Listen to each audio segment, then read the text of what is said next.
Ladies and gentlemen, signori e signori, welcome back to another episode of my journey to 1000 ELO.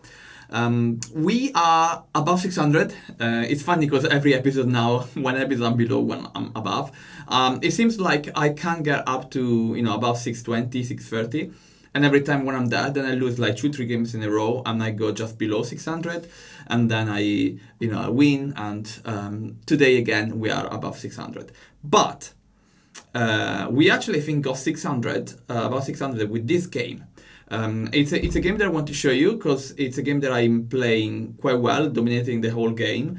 And I was quite happy at the end. I was like 27 moves, so it's not a very, it's not a long game, but it's not super short.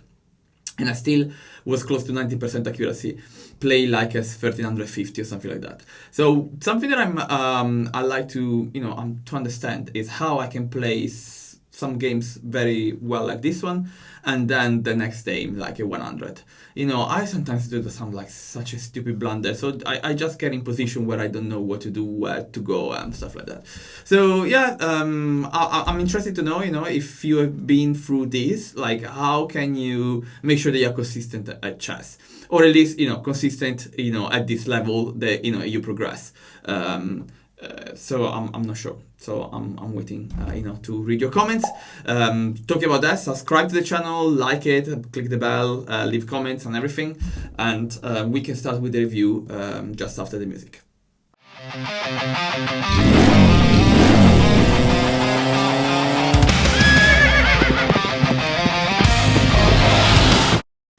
And here we are again. I'm playing white. So guess what? I'm playing my usual London system with a d4 and then bishop f4. Then I move my knight, and then I never know, between these two which one to move. I generally do this one.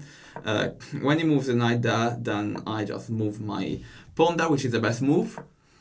He's developing his knight, and at this stage I want to start putting some pressure on the center, putting my bishop here. I know that's what the system recommending is, to go in bishop b5 to interrogate the knight, but then he would have done that, and I have to go back and then take this up. I mean, I don't want to waste so many moves at the beginning. I just want to start developing, so I moved it here.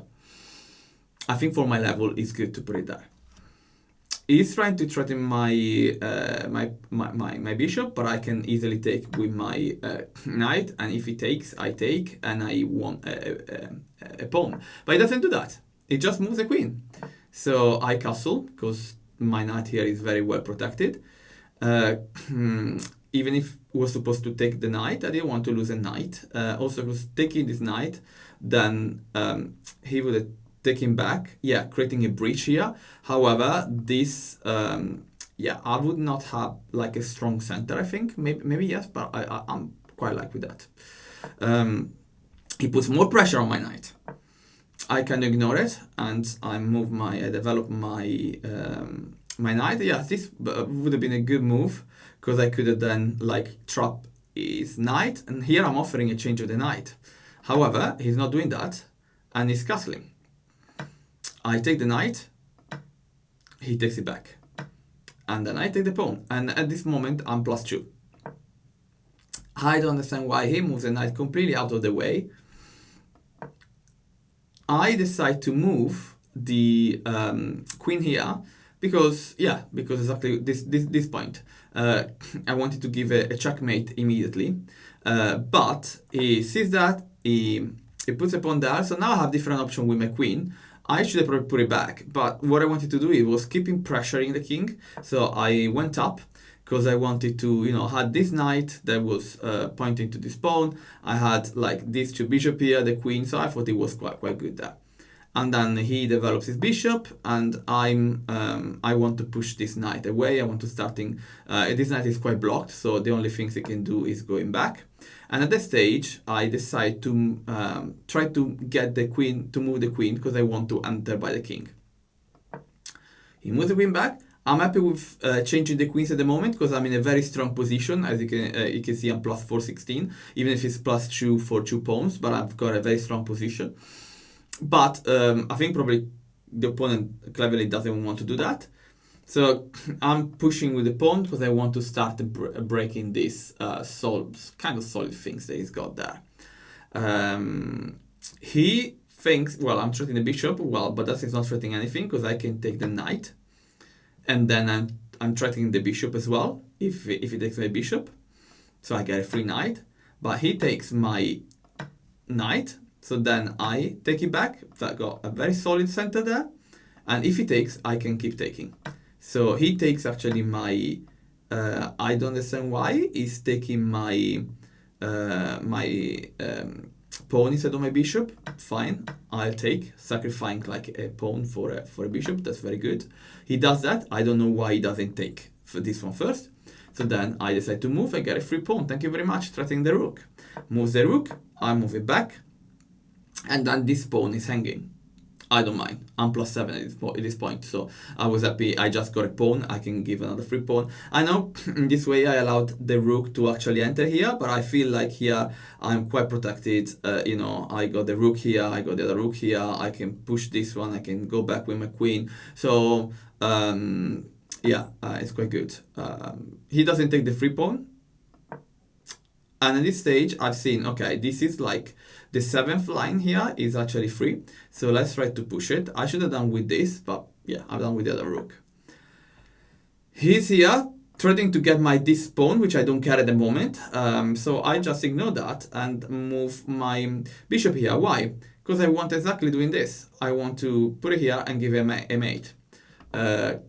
He for some reason doesn't he doesn't want to exchange the rooks, so I'm just going up in the 7th file, which is what I always wanted.